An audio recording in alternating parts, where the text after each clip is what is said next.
Allergic rhinitis यानी कि थोड़ा सा धूल, धुआं लगना और तुरंत नाक में से पानी गिरने लगना, यह एलर्जी की समस्या आज दिन ब दिन बढ़ती जा रही है।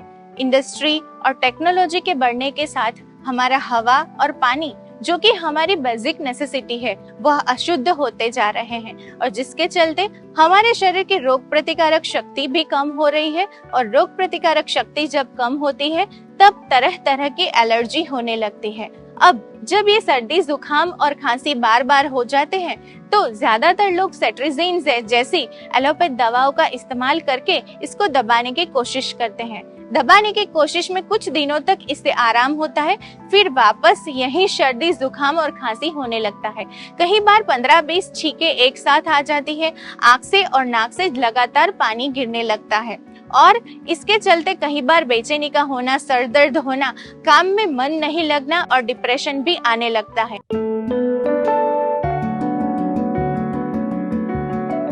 तो यह एलर्जिक राइनाइटिस को सबसे पहले समझने की कोशिश करेंगे। जैसे हमारे देश के बॉर्डर पे एक डिफेंस सिस्टम है, यानी कि हमारी आर्मी जो हमारे देश की रक्षा करती है, उसी तरह हमारे शरीर में भी एक डिफेंस सिस्टम है जिसको WBC यानी व्हाइट ब्लड सेल बोलते हैं। यह हमारी इम्यूनिटी का एक महत्वपूर्ण कारण होता है। जब हमारी इम्यूनिटी कम होने लगती है तब तरह तरह की एलर्जी शरीर में बनने लगती है। जन्मजात नहीं होती है यह एलर्जी, यह कुछ महीने, कुछ सालों की प्रक्रिया से हमारी रोग प्रतिकारक शक्ति जब कम होने लगती है तब यह एलर्जी बनने लगती है।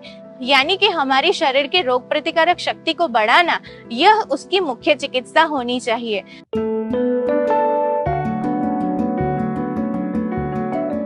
एलर्जिक राइनाइटिस को कम करने के लिए या इससे निजात पाने के लिए आयुर्वेद में पंचकर्म में एक बहुत ही महत्वपूर्ण चिकित्सा का वर्णन किया गया है जिसका नाम है वमन कर्म।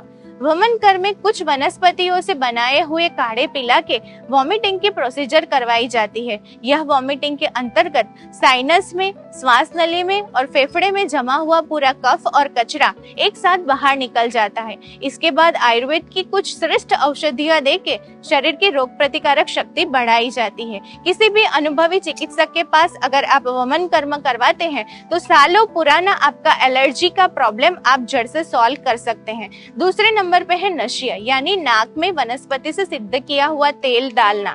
आप शुद्ध तेल का तेल यानी तिल का तेल भी डाल सकते हैं या फिर बाजार में अणु तेल या षडबिंदु तेल आसानी से उपलब्ध है। इसकी 3-3 बूंद गर्म करके 3-3 बूंद नाक में डालनी है। लेट जाना है और लेट के 3-3 बूंद नाक में डालने से 7-8 मिनट के बाद चिकना कफ गले में आएगा। गर्म पानी से गरारे करके इसको निकाल दीजिए। नश्य कर्म से भी आप एलर्जिक राइनाइटिस में काफी आराम पाएंगे। तीसरे नंबर पे है एक काढ़ा जो कि आपकी रोग प्रतिकारक शक्ति को भी बढ़ाएगा और एलर्जी में भी काफी फायदा पहुंचाएगा। इसके लिए 2 ग्राम सौंठ, 2 ग्राम मेथी का पाउडर और 2 ग्राम गिलोय का पाउडर, ये तीनों चीजों को 2 कप पानी में उबालना है। जब 1 कप पानी शेष रह जाए तब इसको छान के सुबह में खाली पेट पीना है। यह काढ़े के सेवन से आपकी रोग प्रतिकारक शक्ति भी बढ़ेगी और एलर्जी की समस्या पे से भी आप निजात पाएंगे।